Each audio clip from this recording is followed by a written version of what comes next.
Let's go. I'm on the air. Welcome. It is Saturday. This is our pop culture live stream. We'll be talking about Captain America, Brave New World, which I watched earlier today. Um, it's something. And we're going to talk about Daredevil episodes 3 and 4.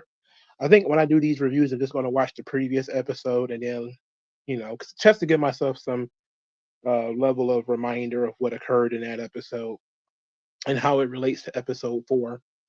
And then we're going to talk about Anthony Mackie and his uh his words about success and masculinity. So we got a pretty full show here, and it ought to be fun, man. We ought to enjoy ourselves today. It ought to be pretty good. So I'm gonna give people some time to come in, um, but I'm going to give sort of a quick review. Not any real detail of Captain America because I don't want to go through the entire thing, and people are left behind. But here we go. So I I have not watched a Marvel movie since Doctor Strange 2. So what was that? Universe of Mother of Madness or whatever, Universe of Madness, whatever you called it, Multiverse of Madness. That was the last Marvel movie that I watched. So I don't have any frame of reference for and I haven't watched any of the TV shows outside of Daredevil. So Anthony Mackie being Captain America, this is like the first time I really see it. And I expected it to be, I guess, more political than it really was. And about political, I don't mean political in the way that Captain America is always political intrigue. I mean political as in woke. But it wasn't. It wasn't really all that woke. To me, this was a Marvel movie for people who like Marvel movies. That's probably the best way I can explain it. If you like I think Marvel at this point is a genre. Like the superhero movie is its own subgenre of action film. And if you like superhero movies, this was fine. What It wasn't terrible, it wasn't great, it was just fine. Like nothing in it offended me, nothing in it made me super excited, but it seemed to work just fine, no complaints. So DeAndre Levine says the hate for the movie was just fake outrage. A lot of the outrage when it comes to Marvel movies and Disney movies and all this stuff is preemptive rage. A lot of it comes from the actors and the way that they interact with the media when they do interviews and such. The actors say things or do things that tip people off that they shouldn't see it. And Anthony Mackie had did just that. I think he made a comment about what Captain America could represent, and people just ran with that and said, "Okay, well, this movie's going to be woke trash. There's no point in seeing it." For me, it wasn't. I wasn't interested in not seeing it because it was woke trash, but I have also those prejudices against this medium now. I assume most movies are woke trash, not just Marvel movies. I assume any movie that comes out is more than likely going to be woke garbage, to a degree. And until it proves otherwise, you really have to win me over with the premise, right? What made me watch the movie was the fact that it was just available. that was that was pretty much it. It was an available film, and I was like, I haven't seen this, and I kind of want to see what the hubbub is about. So I watched it. It was it was what it was, man. It wasn't nothing to lose any sleep over. There was nothing for you to scream about in there. It was some obvious allegories that they put in there, but we could talk about that when I go through the review. But ultimately, if you like Marvel movies, you should have liked this because it was a Marvel movie. It does not compare to the previous Captain America movies. Like those movies were absolute just fantastic films in general, like, well written, well acted. Here, Marvel has gotten their genre, they've gotten their thing down where there's bits and pieces of other movies, bits and pieces of other ideas, and then they set up within the body of this movie other things for the future. So that's that's how Marvel does it. This is how they're choosing to do their cinematic universe, and I'm not saying it's a bad thing or a good thing. I'm just saying that's what it is. What's up, WG Phil? AJ3 says, what about DC? Is DC in the same genre as Marvel? Because most of their projects is multi-genres. Well, I would say so. You know, what the hell is the difference between Batman and Captain America? It's a superhero movie. It's pretty much the same thing. Now, would I consider The Watchmen a superhero movie? Well, The Watchmen was never meant to be a traditional superhero film. But yes, I would consider The Watchmen a superhero movie. I would consider Superman a superhero movie. All this stuff is its own subgenre of action film, as far as I'm concerned at this point.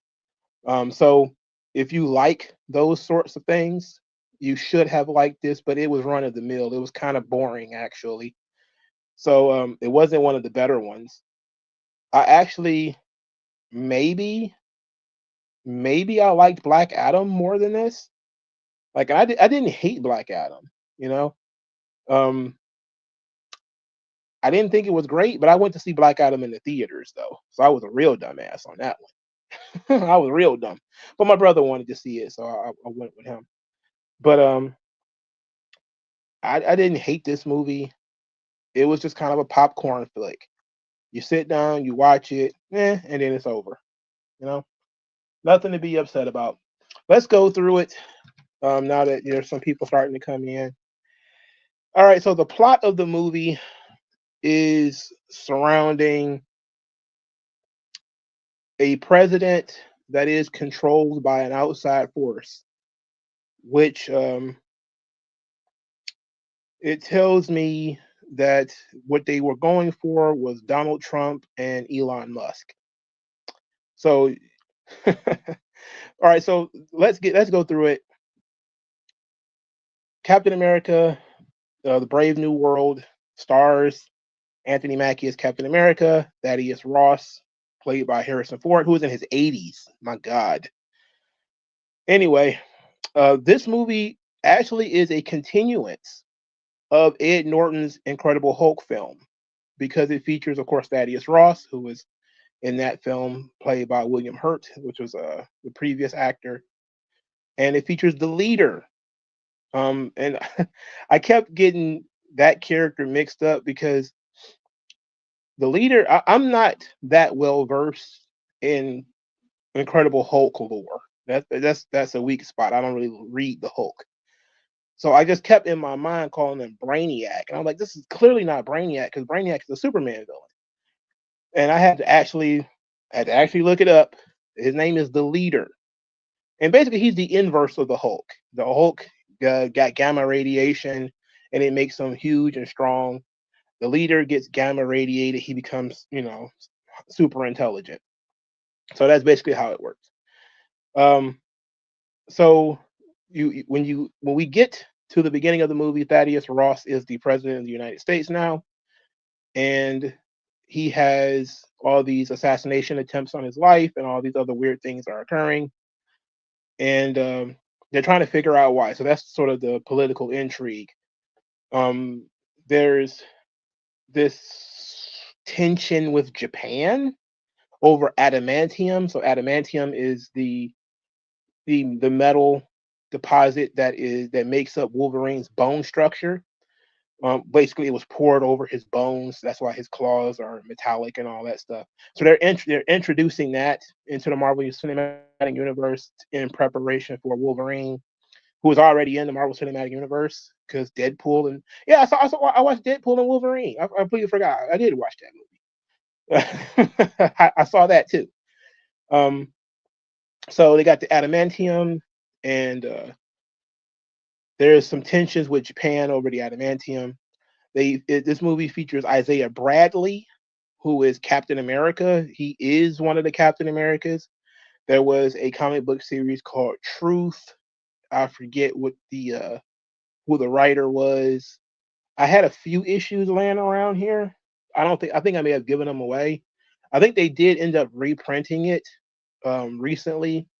But Isaiah Bradley is basically like some big George Foreman kind of black male who was in the military, and he um, he idolized Steve Rogers, Captain America. He ends up getting super soldier serum, but it makes him, there's no other way to put it, but it makes him retarded. So he ends up going to jail for stealing Captain America's uniform. And he spends, after he gets out of jail, Captain America himself, Steve Rogers, comes to visit him. And of course, um, all of this occurs while Cap has disappeared. So I know some people have said, well, Isaiah Bradley was the first Captain America. That is incorrect. They didn't read the book. What happened is he was inspired by Captain America. Like, he literally is reading Captain America comics um in the, because Captain America is a superhero, but he's also like a national symbol in the comic books. And he's inspired by Steve Rogers. And Steve Rogers at this point in time had gone missing. So they looking to replace him. And Isaiah Bradley was one of the people they tried to replace him with. He goes on like 1 or 2 missions or whatever before the super soldier serum actually starts to affect his brain. And then he just becomes basically a big teddy bear. And they throw him in prison in order to hide that he was a failed super soldier. And that was it. Every time you see him now, he's basically, he pops up every now and again in the comics, but basically they just make him look like George Foreman. You know, that's pretty much what it is. It's sad that George Foreman, just recently passed away, of course, but he looks like George Foreman in the comic books. He's just a big, bald, cherubic face, the whole 9 yards.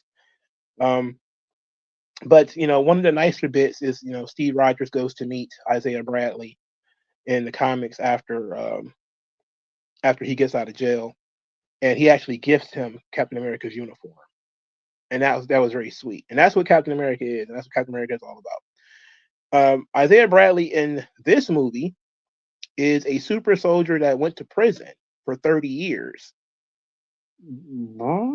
I don't even remember what he went to prison for, but he's not like a big, he's not mentally deficient. But he's kind of like a rejected Captain America, or one of the Captain Americas that had come between Steve getting locked in the ice or whatever. So that's kind of how they explain him, but he's not mentally handicapped in the movie. And essentially, one of the many tensions in the movie is Isaiah Bradley is sort of the mentor to Sam Wilson, Captain America. He's training with them and all that, but Bradley has super soldier serum while Wilson does not. And Bradley pretty much doesn't want Wilson working for the government, because Wilson wants to work with Thaddeus Ross in order to, I think the word he used was to give people hope, so there was that. Thaddeus Ross wants to reform the Avengers, thinks that the country needs new Avengers. Sam Wilson, of course, is Captain America, so he has this element of Steve Rogers there where he's kind of like, I don't know about that. Like, what if we disagree? Which is the same thing Steve Rogers said before during Civil War, when he said, look, the Avengers cannot be an arm of the government. So then there's that. Then we get to the central thing where Isaiah Bradley tries to kill Thaddeus Ross. He gets arrested, thrown back in prison. And the plot of the movie is for Sam Wilson to clear Isaiah Bradley's name. So there is that. That's the central theme of the flick at that point. How can Sam Wilson clear the name of Isaiah Bradley? This movie features Giancarlo Esposito, who's got to be in his 70s, and he's doing action film. He's doing an action role now. I was glad to see that, but something tells me that had to be a body double because that man is old. All right. Giancarlo Esposito has been doing movies for 40 years. He's an old man. Right? He's an old guy. So him doing action movies now is like, what? He played a character called Serpent, who was one of the assassins, one of the thieves of the adamantium. He tried to kill Captain America, Sam Wilson. So then there's that. All right. So I'm trying to the David Mamet questions usually is what I do when I do movie reviews as a way of explaining the film to people. I used to have that system memorized. I'm not sure I have it memorized anymore though. I know the first thing is, what does your hero want? So what our hero wants, our hero is Sam Wilson, what he wants is to clear the name of Isaiah Bradley, his mentor, and to find out who was trying to kill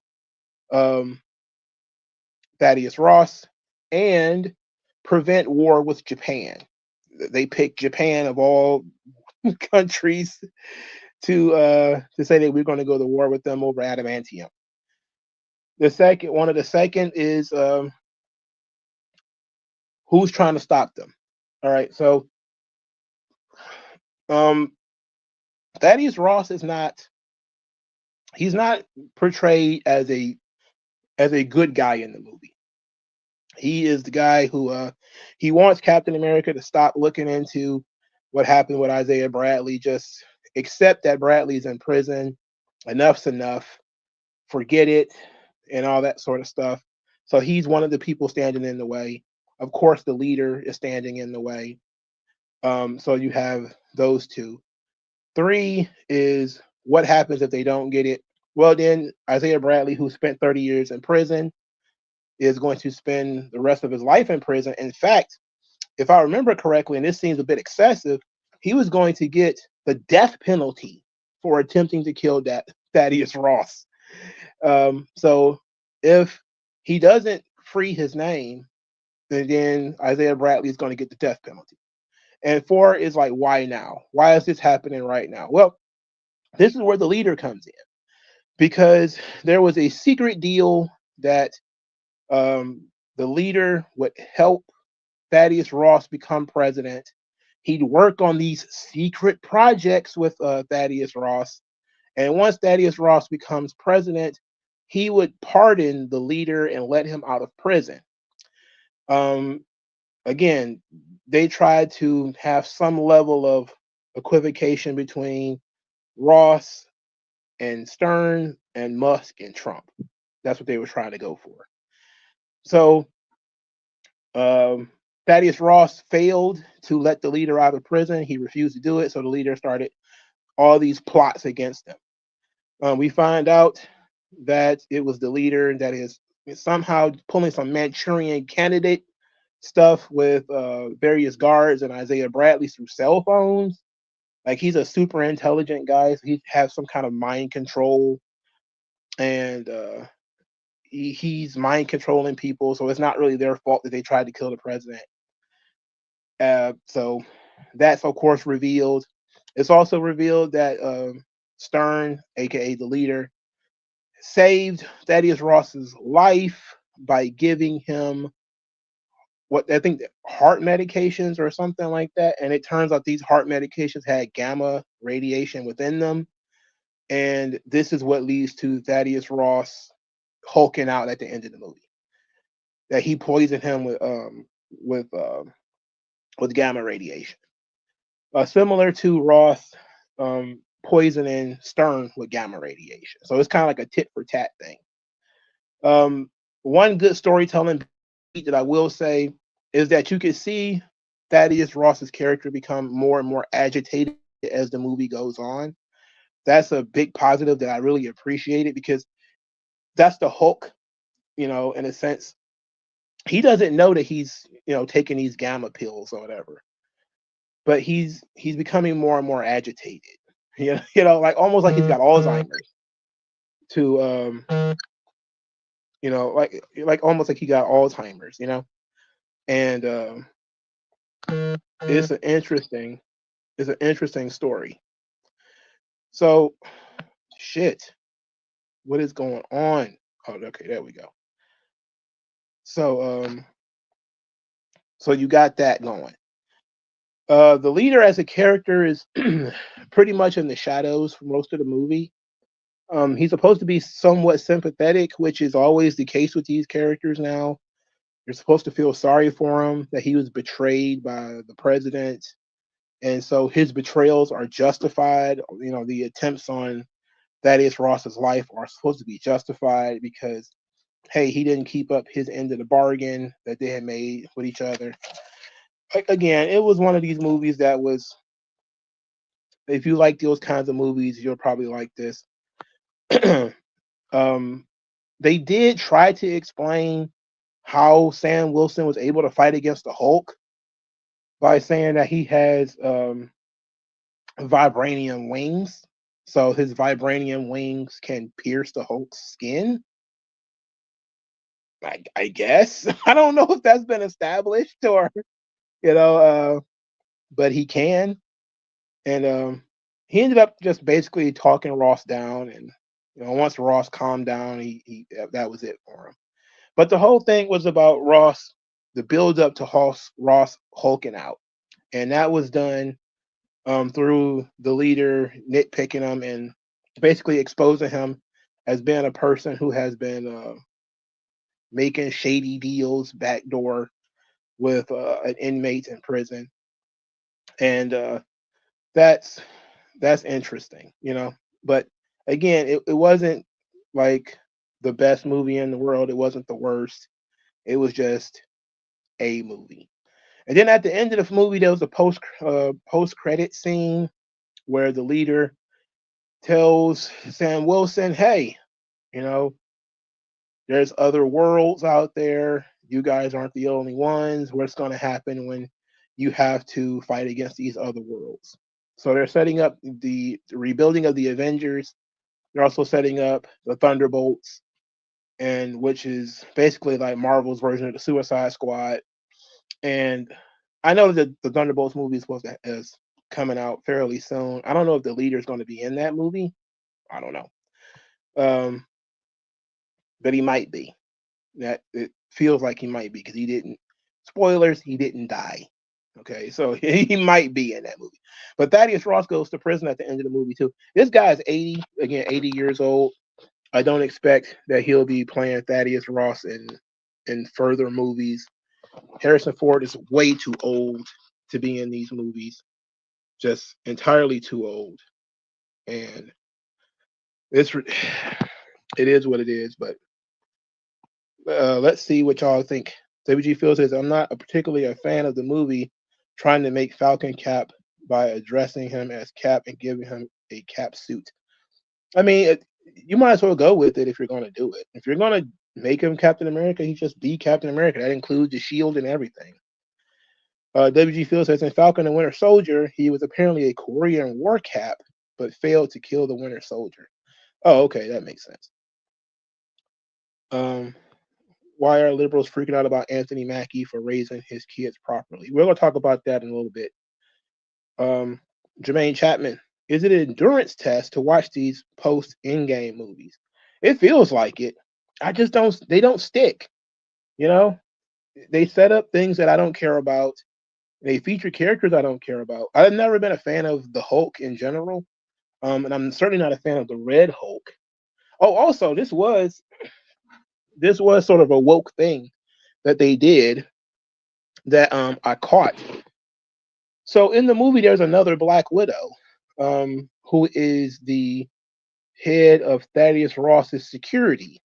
She's some kind of Israeli Black Widow, and I was like, "What? Israeli Black Widow? That doesn't make sense."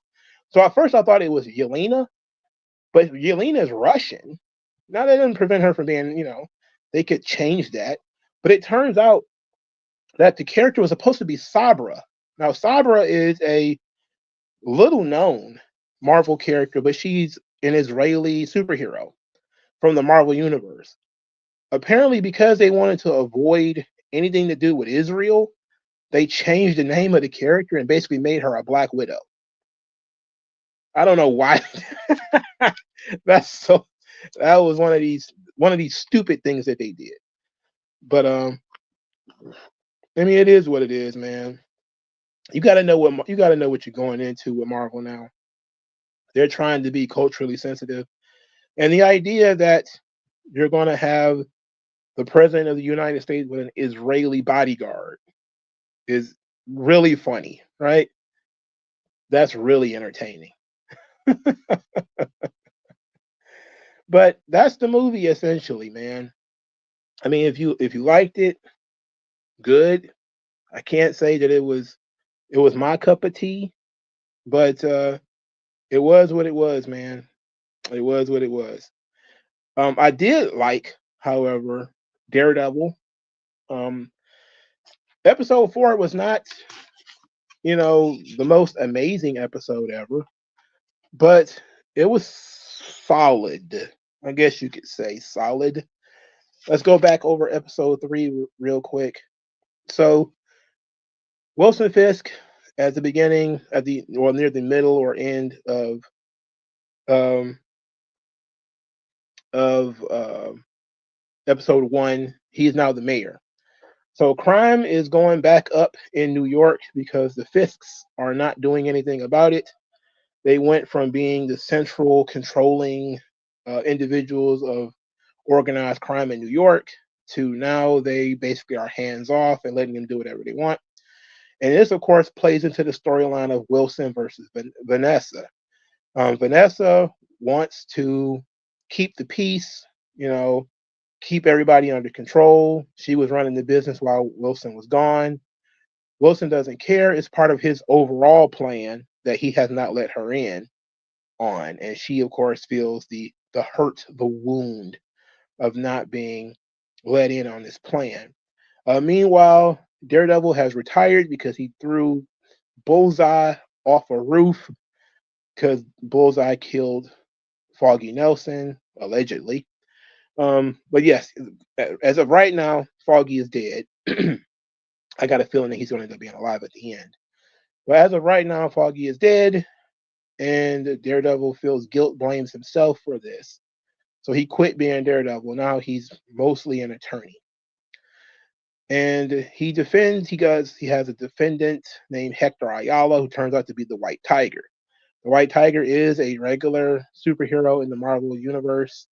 I don't know that much about him outside of he's a female now. So they went about getting there. Anyway, Hector Ayala got into a fight with some New York City police and end up killing one of them by knocking him on the train tracks. This leads to his trial. Matt's his attorney. They end up outing Hector as the White Tiger in order to perceive him as a ally to the NYPD. This gets him off, pisses off the NYPD. They shoot Hector Ayala in the head.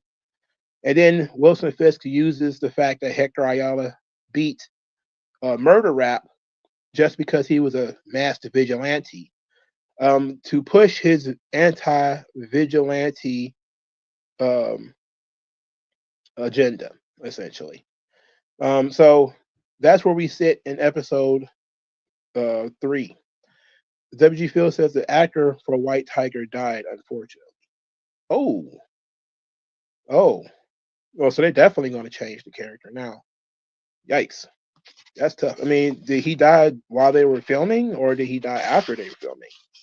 Because if he died afterwards, then it might still be something good here. Anyway, episode 4, we start with we don't know what's going on with Hector. He's been shot. His niece is there. She's teary-eyed and very Puerto Rican. She hates the police. She hates the city. She hates everybody. Sorry about all this noise. I'm trying to keep my notes straight. So she hates everybody. She's very teary-eyed, but we don't know about what's going on with her. Then we follow the Fisks more as they go to therapy, and we learn about Adam, who ends up being Vanessa's boyfriend. She had an affair with this guy while Wilson was gone. He was some kind of artist or something to that effect. and he disappeared.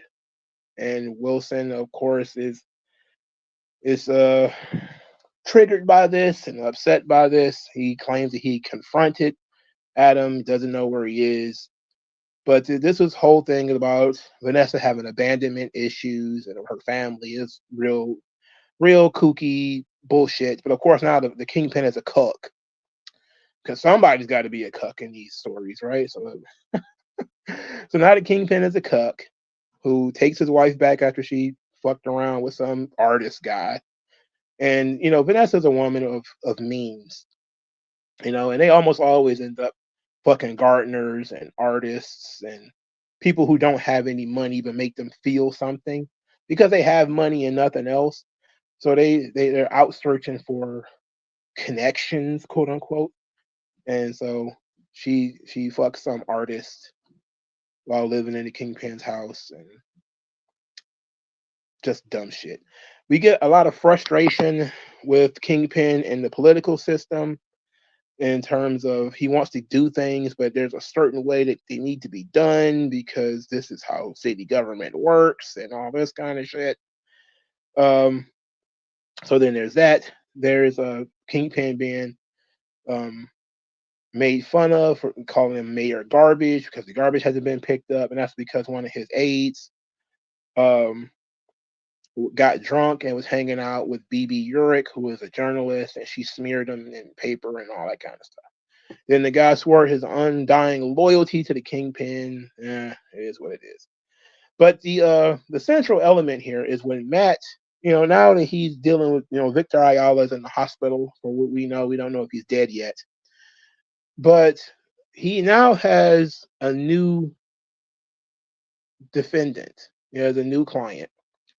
He's like a court-appointed attorney for this guy who got caught stealing Fiddle Faddle, which is like caramel popcorn. He got caught stealing caramel popcorn. He expects Matt to go and get him probation for the Fiddle Faddle. Matt is like saying, hey, look, you might have to do some time for this because you got this really long rap sheet, but this guy is screaming and yelling about, he's not going to jail for this. He doesn't want to go to jail for this. He wants probation, or he's going to fight it and go to court and all this stuff. So Matt goes and gets the guy like 2 weeks in jail or something, comes back, tells the guy, hey, we it's not probation, but you got like 2 weeks in jail, 14, 15 days. The guy breaks down, says that, last time he went to jail, he lost his SSI, and they're going to spend way more to incarcerate me than they would have if they just fed me. Oh, I just wanted something sweet. Heavens to Betsy, I just wanted a dessert. That's why I stole the caramel popcorn. And I'm just sitting here like, what the fuck? This is where I just kind of like, oh my God, there's no conception of principles in these conversations. And look, of course, Matt, they playing off the liberal guilt. Matt's like, you're right. You're right. But this is what happened in the Charles Soule Daredevil, right? There it was illegal immigration, where they were over the years, because it's still going on in Chip Zdarsky's Daredevil. Last I read it, I don't think he's writing Daredevil anymore, but Chip Zdarsky's Daredevil, same thing, where Matt becomes against throwing people in jail, so he's actually like breaking people out of jail. In the Chip Zdarsky, and I'm not talking about like being one of these Innocence Project attorneys and getting them out on legal technicalities. I mean, like, they're literally breaking people out of jail in Chip Zdarsky's Daredevil book. But they're playing on of course, the Catholic liberal guilt. Here, they're doing the same thing. And locking people in prisons is irrational because you're going to spend more money, on his incarceration than you would have if you just gave him more money through his welfare. Like, you gave him welfare and he still stole. Like, that's the thing that's really like blowing. I'm like, you get free money already and you're still stealing? Throw his ass under the jail. Build the jail on his chest. Why are we giving money to fucking thieves? What are we doing here? Like, I knew this was going to happen, right? It doesn't make any sense. This is what Actual Justice Warrior says about baby angel Aladdins, right? They're just stealing to feed their hungry families. Oh, I just wanted a sweet dessert. I just wanted a sweet treat. So all the damn money we give you for free, you couldn't go get some fiddle faddle with that. You couldn't borrow $3 to get some fiddle faddle. You had to go and steal it. Now we have to start talking about principles. Okay? In a system where you tell people it's okay to steal, even if it was a pack of chewing gum, if you start telling people it's okay to steal, what are they going to do? They're going to steal. If you start letting people make excuses for stealing, they're going to steal. If they know that they can play on your heartstrings, they're going to steal. The whole point of this is to stop the thieves. We don't want thieves in our society. If he'll steal fiddle faddle, he'll steal something else. And then also, they went through the guy's rap sheet. He's got like 11 arrests or something like that. And then there's the scene where Matt is talking to the prosecutor. And the prosecutor doesn't care about this guy. But she's flirting with Matt. And that's pretty much how he was able to get the guy 2 weeks, because the district attorney or whatever was flirting with him. But she's talking about deterrence, and Matt says, "Oh, deterrence doesn't work. Yeah, I guess let's open the jails then. Fuck it, let's open the jail. Let's let everybody out.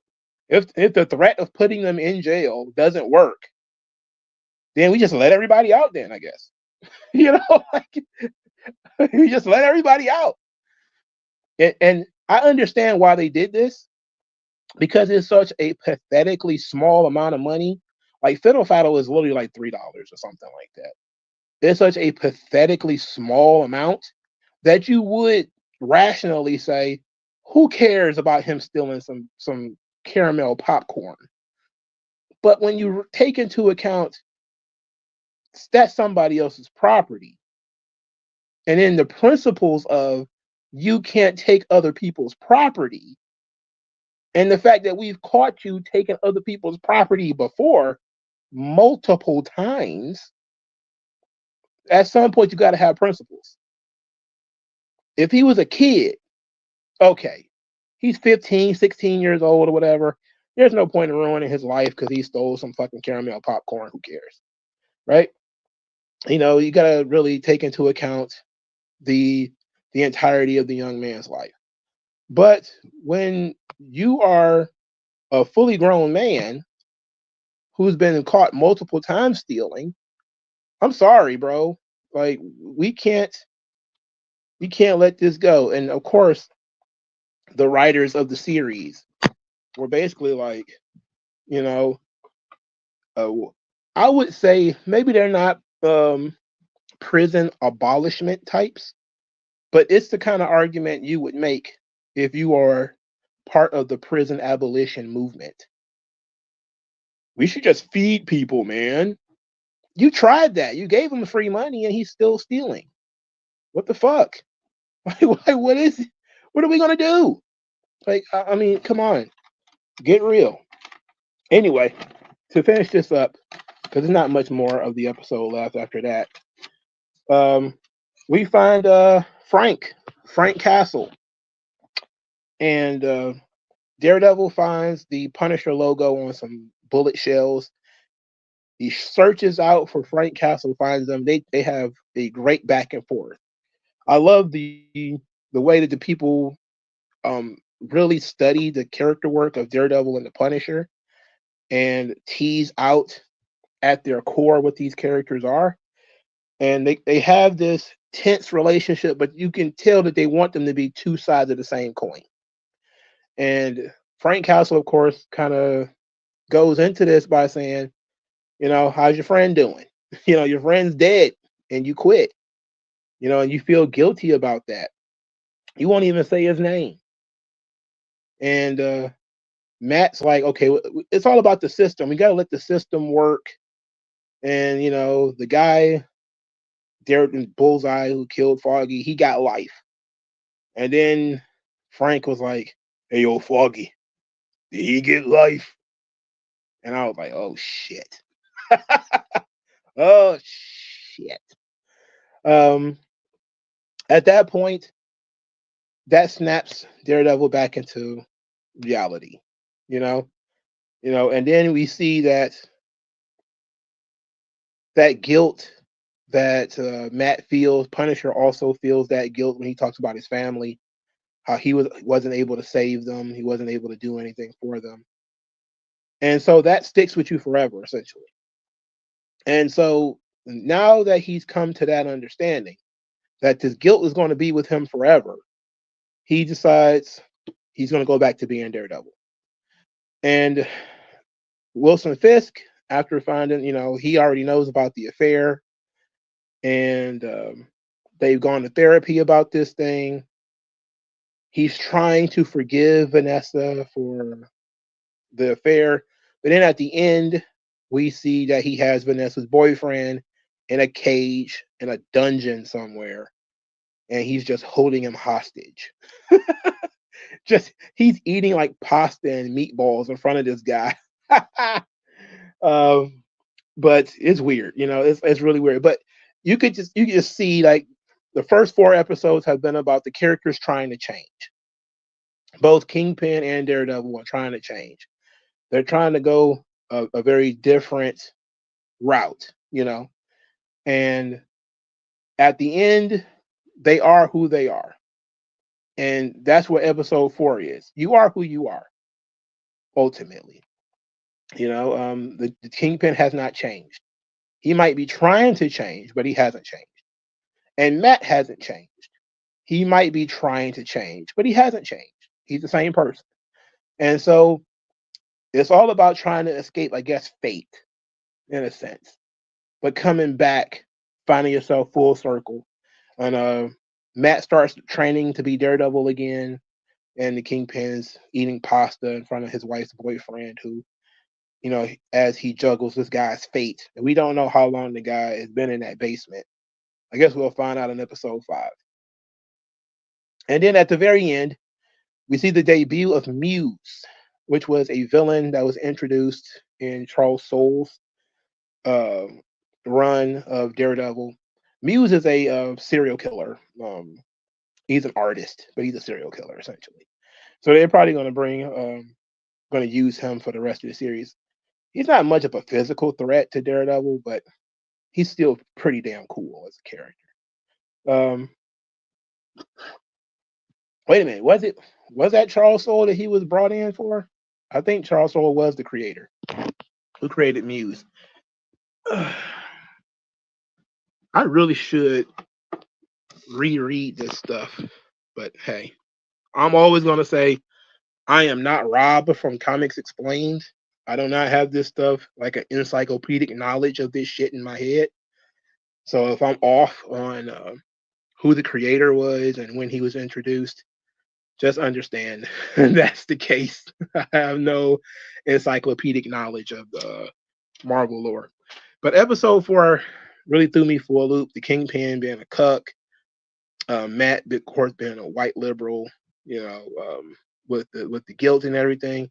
The entitled, whiny black male. I just want probation, man. You gotta get me out of here. They're gonna cut off my SSI. I don't understand why you're getting it in the first place. You're a multiple time felon. That pissed me off so much. I don't know what to do. So WG Phil says the white female tiger was introduced back in 2011 and was part of the Disney XD Ultimate Spider-Man show. Ah, okay. So she's been around for so long that that means the white tiger as a character himself had to be around before that, because 2011 is just before they went nuts and started changing everybody. And that's really what, same thing with Kate Bishop. Kate Bishop existed before they went woke. And so did the female Wolverine character. I forget what her name is. but she existed before they went woke too. You know, the whole thing with Marvel going nuts and trying to replace all the characters and shit. You can see that they were trying to do a little bit of that stuff beforehand. But yeah, episode 4 was okay, but it was kind of like a setup for future shit. The white tiger being shot in the head was like a major plot point though. All right. So I guess we're hanging in there. My screen keeps cutting off, so and I gotta use the bathroom, man. There's a lot going on, brother. I'm gonna go into these Anthony Mackie quotes now. There's these 2 quotes that have been floating around all week that I want to get into. And one is about masculinity, the other is about success. And I want to get into these things because they're very important. And I don't like the message of, especially of the one about success. I don't like it. But the one about masculinity, I haven't really listened to it thoroughly. So I'm probably going to be listening to it for the first time with you guys. But this one about success, I've listened to numerous times, and I absolutely hate the message. I've been in the business 24 years, right? And I've seen people go from nothing to the biggest stars in the world. I've seen people go from one role to winning Academy Awards and doing all this shit. And what I realized yesterday thinking about it, we're lying to our kids, dog. And I think that's a big problem in our community. We tell our kids that they can, this is fresh on my heart. Like I literally just came to this conclusion last night. We tell our kids if they do right and they make the good grades and they go to the programs and they will become successful. If you work hard enough, your work will be paid off. And that's not true. Success is... Wait 1 second. There's somebody literally sitting there nodding like you're right. It's not right. It's not correct. For starters, let's talk about the principle of the matter. Are you really going to tell your kids not to work hard, not to get good grades, not to try their best? Is that like, if you're saying we are lying to them, we cannot tell them this, then the opposite is to, or the truth has to be that it doesn't matter, that your grades don't matter, your work ethic doesn't matter, nothing matters. Is that really the message that you want to give to children? Is that the message you want to give to anybody? What do you think the outcome is going to be if you tell people school doesn't matter? What do you think the outcome is going to be if you tell them that work ethic doesn't matter? What's the outcome? They're not going to work hard. They're not going to go to school. So they're going to be both dumb and lazy. And these people are sitting there like, yeah, you're right. You're right. No, he's not right. No, he's not. He is not right. He couldn't be more wrong. He couldn't be more wrong. And they go to the programs and they will become successful. If you work hard enough, your work will be paid off. And that's... Wow. Here's another thing I want to, before he continues. Success has to be something that is intrinsic to you, right? Because success builds confidence. All right. When you set a goal and you accomplish that goal, you feel better. And then you go out and you try to accomplish more goals. You set new goals. So when you tell people that they won't be successful, you don't realize that you're erasing all of the other goals as you go along. Getting good grades is a goal in and of itself. So if you tell a child you get an A in this class, instead of telling them that doesn't matter, you tell them that that's a success. If the kid is getting good grades, they're already successful. They're successful in getting good grades. They're successful in reading, successful in math or science or history or whatever it is. They're building their confidence. They feel better about themselves because they're reaching a certain level of success, and that success is both external and internal. Now, when it comes to careers, well, that's just going to be internal because we don't know what does success look like, kind of, you know what I'm saying? But for kids, children, they always looking for that external validation, always. That pat on the head, that pat on the back, you're so smart. And that's where the self-esteem movement gets it wrong. They want to give a kid a gold star for everything, right? You get a gold star for just showing up on time. That's the bare minimum, dog. You shouldn't get credit for that. But you also are creating entitled children rather than confident children. And we see that in our culture today, where you see a lot of entitled people. You know, they think I do the bare minimum, I should get a promotion because I did the very, very bare minimum. It's like, no, that's what keeps you employed. The bare minimum keeps you at your where you are.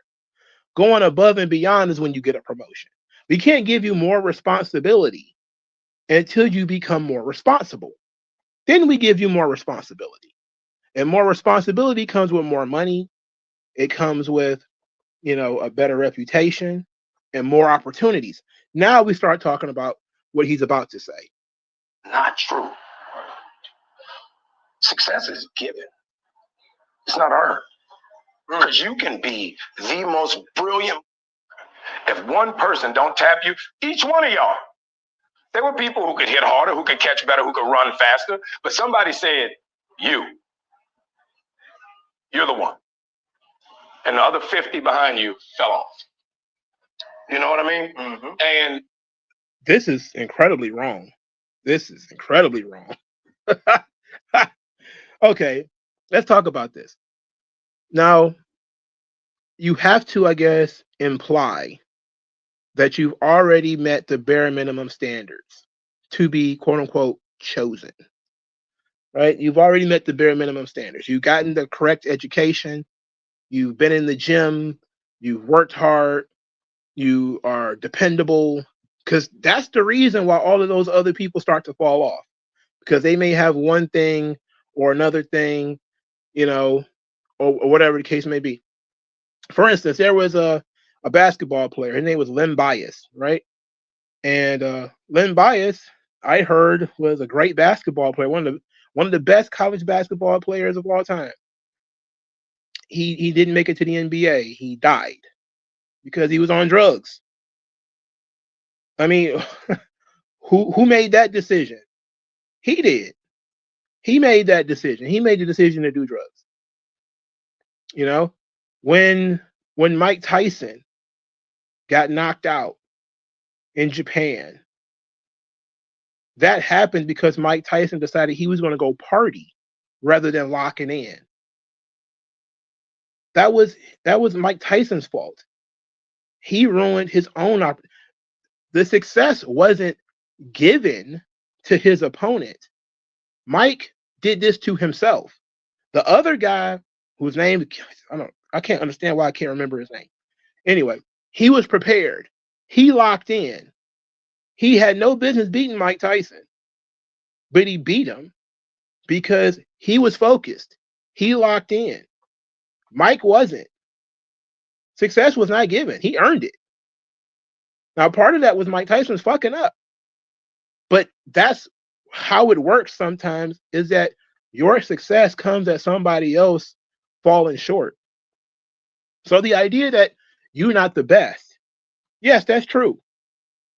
Technically, there might be a better ball player. There might be somebody who's smarter. There might be somebody who's more intelligent. Like YouTube, right? YouTube is a perfect example. There's a lot of people who are very, very smart YouTubers. They didn't make a goddamn dime on this channel because the content that they make got them canceled. A lot of red pill YouTubers, a lot of the MGTOW types, very smart guys. Very smart guys. They got kicked off YouTube though. So a lot of the other people were able to rise up because the MGTOW guys got kicked off YouTube. So like these things happen sometimes due to not the quality of your work, but sometimes what you're choosing to do, mistakes that you choose to make, things that you have chosen to say, the way that you present yourself. You can be a genius, but if you're lazy and you're not dependable, nobody wants anything to do with you. If they find you offensive, then they don't want anything to do with you. So it's not that your success was given; your success was earned.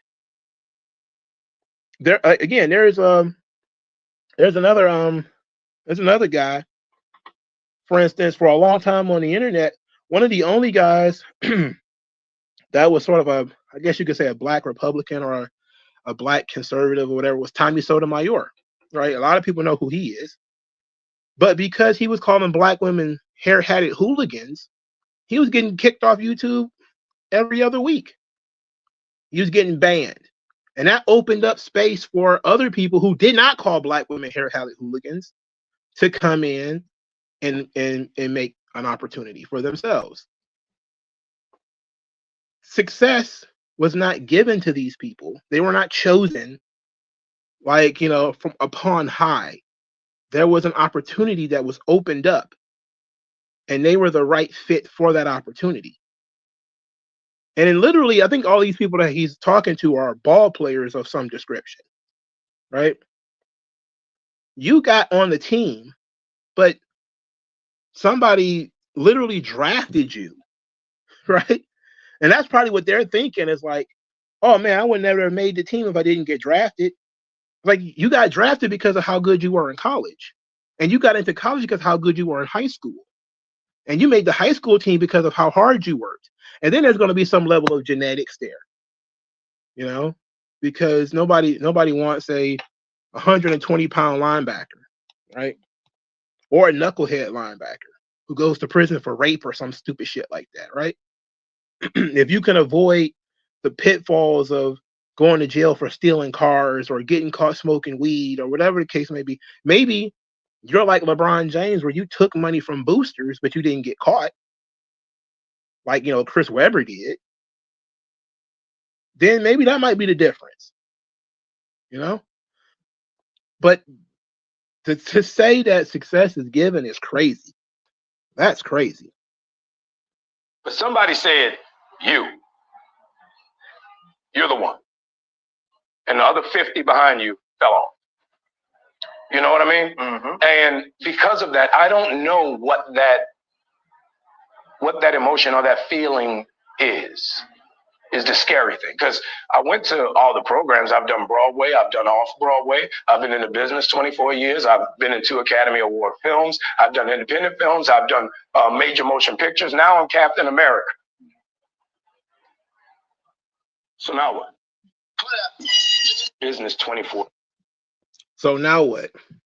You still don't see yourself as a success? I would think if you were to look at most people who want to be actors, not even being in one movie, and you've been in the business for 24 years, you're beyond a success. You can make money in your chosen profession. You're a success. You have longevity and can raise your children off of your chosen profession. You are a success. I don't know what more you want. Like the argument that other people had to fall off is like sometimes yes. Other times you're just good at what you do. And people, it may take some time for people to recognize it, but you're good at what you do. And look, I have a little bit of that too. But you got to keep grinding. You can't just be like, success is given, it's not earned. Then why try? You're going to sit back and wait for somebody to give you something? Anybody who tells you that, they don't want you to succeed at all. You have to already be in position. You have to already be doing it. You have to already be striving towards it before anybody will even open the door for you. How are you going to get an acting job if you never leave your fucking couch? How are you going to get the job? Like, how are you going to achieve your dream if you don't put forth any effort? The reason people achieve their dreams is because they put forth some effort. And then somebody recognizes that effort and decides to push you along. And it may take one person, but hell, it might take 1,000, maybe 6,000, maybe 12,000, depending on the kind of situation that you find yourself in, you know? And I don't want to talk about this guy because I don't really like him, but Academics, the DJ Academics, right? He put out a picture recently of all the more popular independent media types, you know, like himself and Whack 100 and No Jumper and all these people, right? And when you look at how this stuff happened,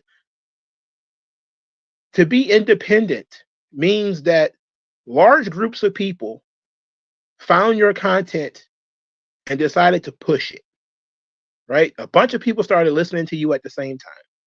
And slowly but surely you started to grow. And next thing you know, you're a success story.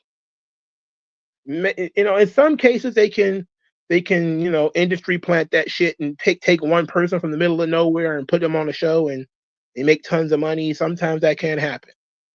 But if your goal is to be independent and successful, it might not be to the same degree as somebody else. But if you can choose your own hours, pick your own topics, nobody can fire you because you work for yourself, then yeah, that's a success story. I mean, I didn't get that. That one was fucking with me. But now let's talk about this one about masculinity, which is the one that a lot of people wanted me to talk about. Humble. And so I keep my boy. So this is what I want to talk about here. I'm gonna listen to this whole thing because I'm not sure if I've heard it before or not. I keep my boys humble. Like, my boys have never had a pair of Jordans. You know, my boys don't do all that internet fly shit. I'm like your kids. And no, I don't.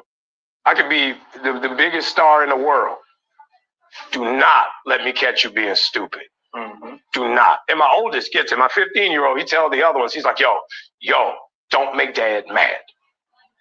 Because once you get one that's right, he gonna straighten the other ones out. Mm-hmm. So it's just that thing of, in the past 20 years, we've been living through the death of the American male.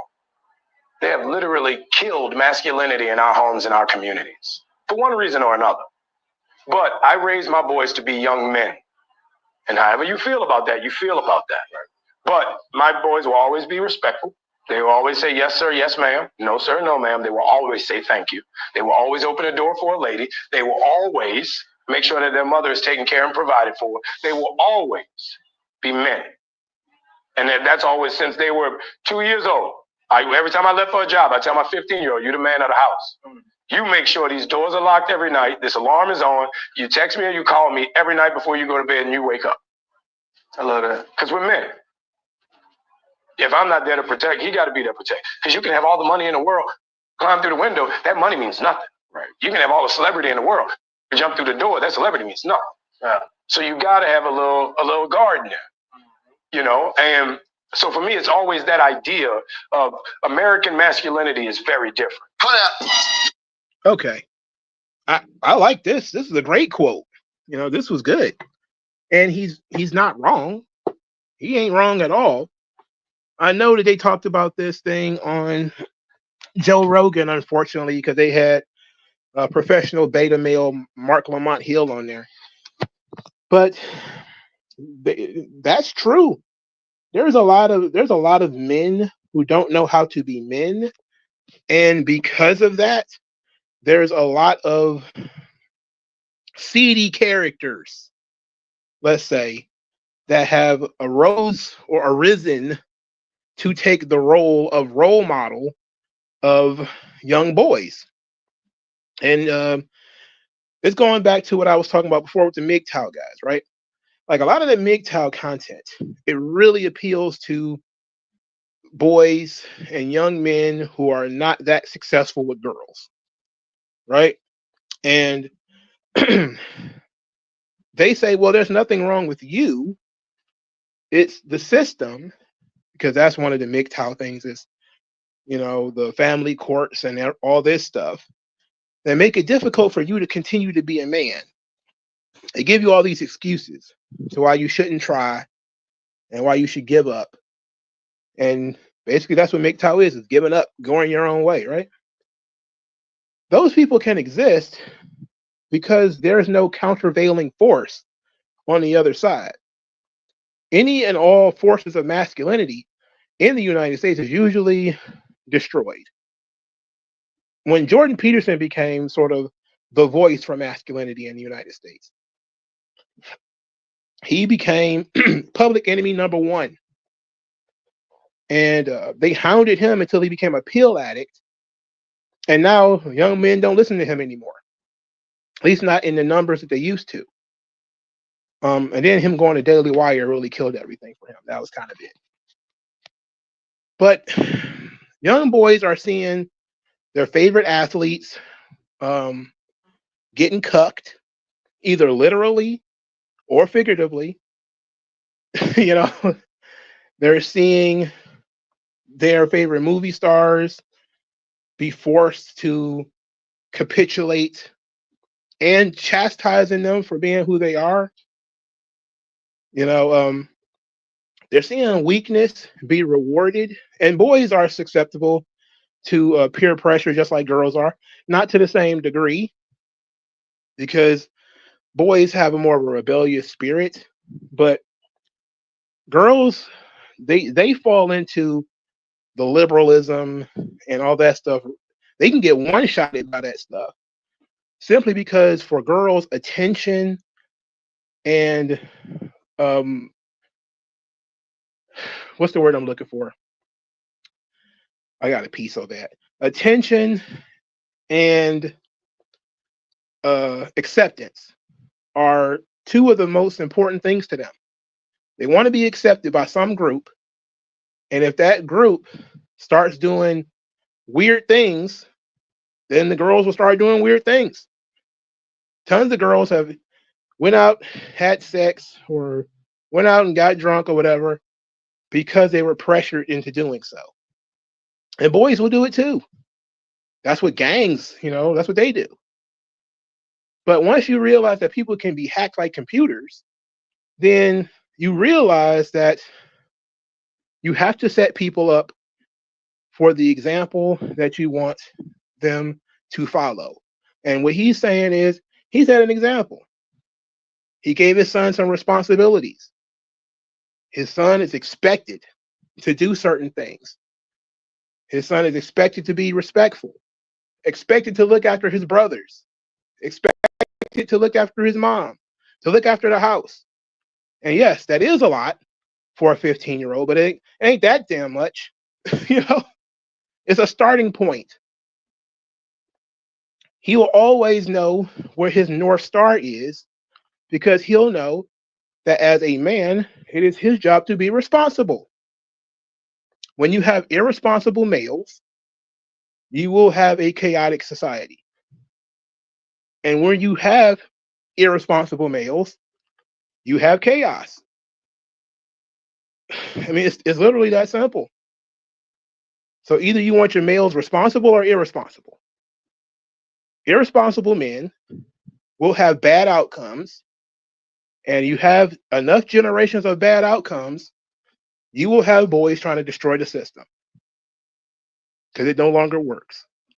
I said this on Twitter maybe a day or two ago. Like what's going on with white boys,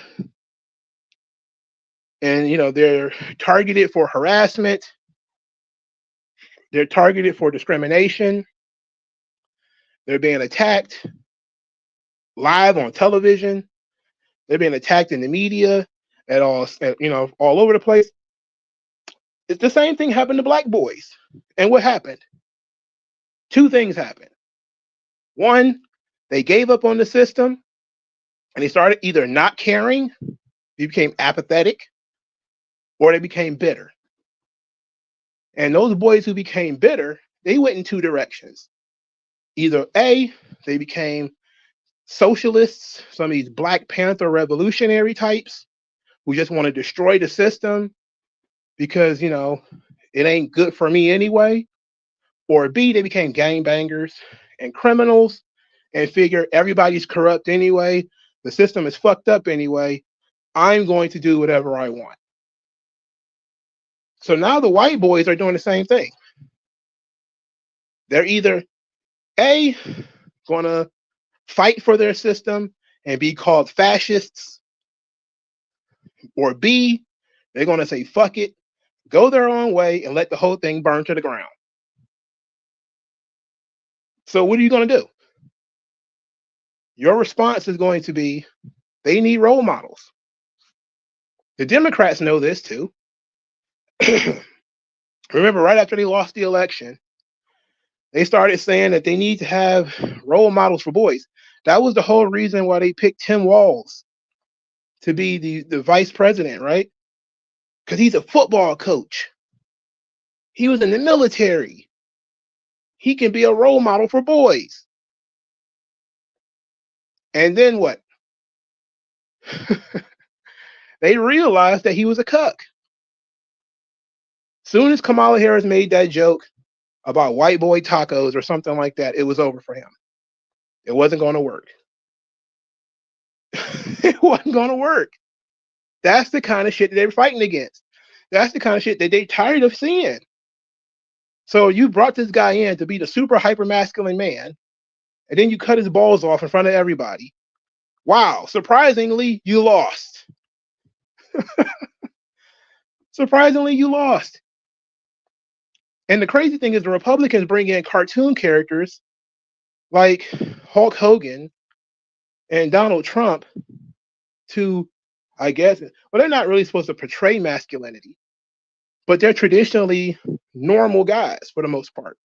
Hogan literally plays a character, but his character is associated with all of these positive things that boys associate with things that they would like to be. When you compare the symbol of Hulk Hogan with the real life of Tim Walz, of course they lost. Of course. When you have these disaffected males who never faced any sort of responsibility, they've always been henpecked, they have no fathers in the house, so their mom's bossing them around all the time. There's a revolving door of men who take a little bit of interest in them. Maybe that person's a football coach, maybe that person's a preacher, but there's no long-term male role model, and they're constantly being berated by women and living in a system where everything they think about doing, they think about saying, is cause for your life being destroyed. Of course, they're going to turn that system upside down. Why wouldn't they? What's the point of saving a system that hates you?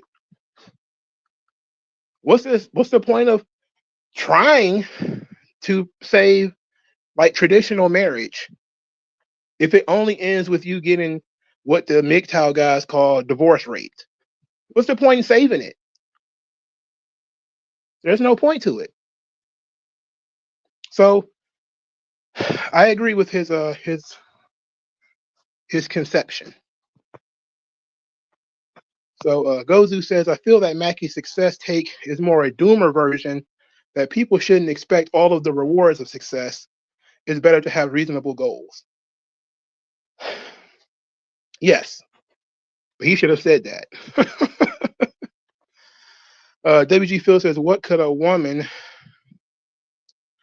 drive a woman to the MGTOW manosphere without being a pick-me? Seeing her son be destroyed. Quite a few feminists, the War on Boys was written by, I know her last name is Summers, so I forget what her first name is. But she saw her son going through this system, and she's a feminist, and she saw her son go through this, and it flipped a switch in her that what they had been doing is wrong.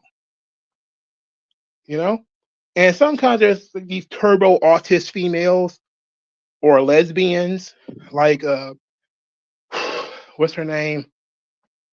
Uh, Camille Paglia, who's like this turbo autistic female lesbian who, you know, talks about the death of masculinity and heterosexuality and all this stuff.